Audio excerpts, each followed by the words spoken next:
来看台北捷运哦，昨有乘客伫车厢内底看到鸟鼠啊，捷运收到通报，随着派人去处理，嘛有抓到鸟鼠啊，无影响到车帮哦。台北捷运是表示讲，因为捷运禁止食食，鸟鼠啊是真恶生存，应该是对外口走入来，会来加强监控。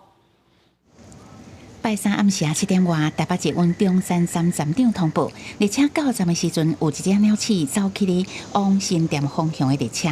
现场看到的旅客是转达，迄个时阵车厢内的旅客因为看到鸟鼠真惊吓，也有真侪人转走出车厢外，引起众人紧张。蛮恶心的。昨天好像有一个客人在提醒另外一个客人说，那边有个东西这样子，但我没有看是什么。老鼠的东西会钻来钻去嘛，很小的洞都会啊。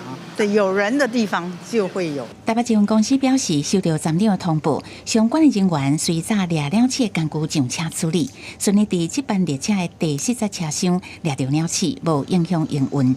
后续安排列车消毒清洁，因为捷运的车厢内禁止饮食，鸟鼠无生存的条件。研判鸟鼠是为站外走入去，会加强监控。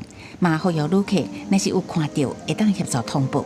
我们呼吁旅客，如果遇到类似的情形，千万不要惊慌，在列车上透过通话器通知司机员或行控中心，我们会紧速的派人前往处理。